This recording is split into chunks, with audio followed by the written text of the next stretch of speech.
You ever wonder why it is that with 500 channels on cable television, there's still never anything on? You ever wonder why it is that with all of the many film studios in Hollywood and all of the many writers, there still aren't any good movies? You could say that this comes from competition in the film industry and in the media in general, that the standard is becoming increasingly lowered because people are trying more and more to compete in such a way that nothing comes out but crap. So it may seem, but really, it's almost the opposite. It's interesting. The question came up, who picks the videos with YouTube? It was something, I don't really know exactly what the thing, some contest or something, and the featured videos today are for that. And if you look at the contest, you see that it's run by CBS. Now, here's something interesting. As you probably already know, you may not, I don't know. As you may, about 90 to 95% of all media in America, and possibly other parts of the world, although the statistics are different, the numbers are different, in America, about 90 to 95% of all media is owned, controlled, run by 5 corporations. Now, one of these is the CBS Corporation. Now, CBS is also is one of them. Another one is Viacom. Viacom, CBS. I think, yeah, Viacom had that whole thing with YouTube back then. Viacom and CBS are both owned, or rather, majority of the shareholder is another company, I think National Amusements, which is run by one person, one significant person, and that is Sumner Redstone. So it's one person, pretty much controlling a very, very significant portion of America's media. Because really, when you think about it, the problem, or not even necessarily the problem, let's not even get into problems yet.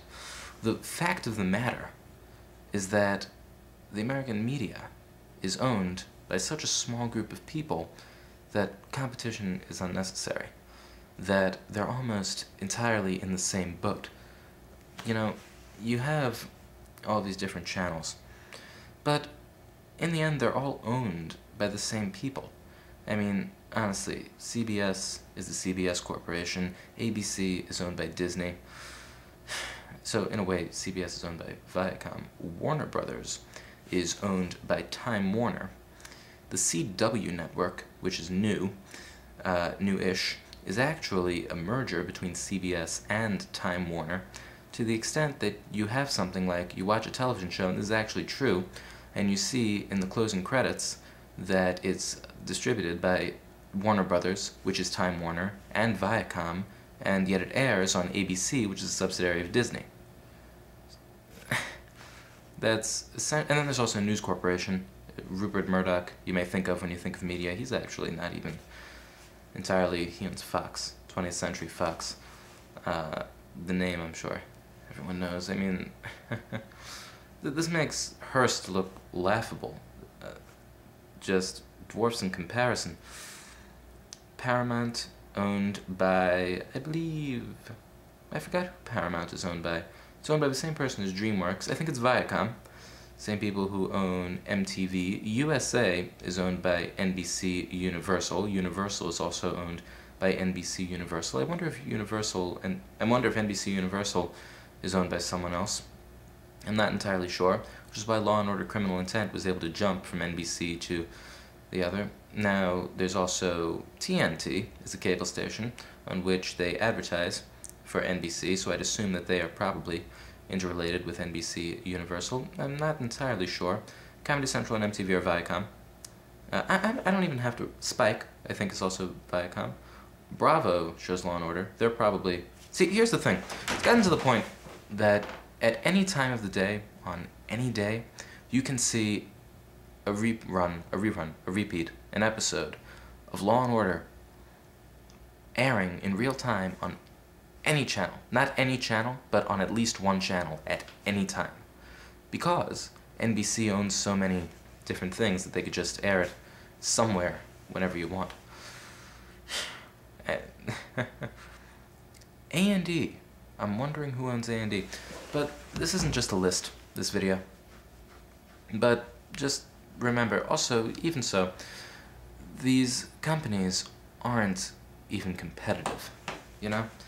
They're essentially, even though they do pretty much have the same market and everything, they do more to work together than anything else, because when you're in a position like that, nothing can actually, it can't hurt to work together. I mean, competition is almost unnecessary if you can work together like that. I mean, don't believe what they told you in school. The trusts are alive and well in this sense. I mean, it's the equivalent, isn't it? An entire industry dominated by 5 corporations, but considerably less people. Now, again, this isn't news. I'm sure you already knew this. Saying it is probably a nice thing to do, but this isn't anything shocking. It's interesting. There's a movie, a film. It's called The Matrix. It's a movie. I'm not sure entirely who distributes it, but I've seen, it's a series. I've seen the first one. Now, it is this whole science fiction thing, and science fiction, as we know, it harkens back to a lot of old literary traditions, but I'm not going to get into that. One thing I will say is that in it, and this is like, I hate making analogies to like popular culture and stuff, but I'm going to anyway. In this movie, The Matrix, you have this kind of a digital, virtual world called The Matrix. No shit. But, yeah, called The Matrix, that people... You know, you've probably seen the movie, so I'm not even going to explain it. Why am I trying to... And if you haven't seen The Matrix, I'm sure you know what it's about. Because, I mean, these days, who doesn't know these sorts of things? Interestingly enough, I've actually stopped paying attention altogether to movies. Most, like, if you name, like, a movie that just came out recently, I probably won't even know anything about what it thing. It's not to say I don't watch movies anymore. I'm just saying that movies that are coming out these days, I can't even... Anyway. But you essentially have the same thing in the real world, in the sense that you have almost this illusion of choice, you know? This concept that somehow you choose your media, you know? That it's somehow... I'm actually lighting myself with my computer. It's not a very good light, it's just blue, so... Anyway. This illusion that you have not even so much choice, but that the media doesn't just dictate whatever thing, dictate what you watch. It's interesting, there's an episode of Seinfeld, not that I want to get into Seinfeld, which it used to be on NBC, now it's on Seinfeld, in which the 2 characters are pitching a television series, and the executive asks, well, why am I watching this? Why am I going to watch it? Why would I want to watch it? And the character says, because it's on TV. And that's pretty much what it comes down to, isn't it? I mean, it's not so much... I mean, yes, the media and the products of the media are based on public interest, and they do a hell of a lot of market research, and they're not going to create something that doesn't appeal to people. But the thing is that there's still really no choice involved. It's not that the people can actually control what the media outputs. It's more that the media finds something that can appeal to a group of people and tells them that they want to see it, that they should... I know with the way I'm saying this, it sounds not only painfully obvious, but also like I'm trying to treat it like it's something new and shocking. I'm not. What I'm actually... This is actually... I find this whole subject to be just fascinating. Horrible, but fascinating. There is one thing I will say. So, rather than me going through explaining all of this in my own garbled thingy, this-like way, I am going to say one thing. I saw a documentary.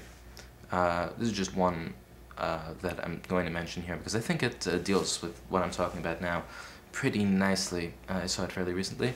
It's a Frontline documentary done by Douglas Rushkoff, and I see I'm running out of time here, so I should stop alluding to the fact that I'm running out of time. Frontline documentary done by Douglas Rushkoff. It's for PBS. It's called The Merchants of Cool, and it deals with, although it essentially deals with, I think, the whole concept of marketing to a teenage young adult demographic. That's like the main point of the documentary. It deals a lot with just marketing and media in general, as does a lot of Douglas Rushkoff stuff. With that, I'm pretty much out of time here. If I keep going, I'm not going to be able to upload this, so I'll post a link if you're interested. It's like an hour-long, very good documentary. And goodbye.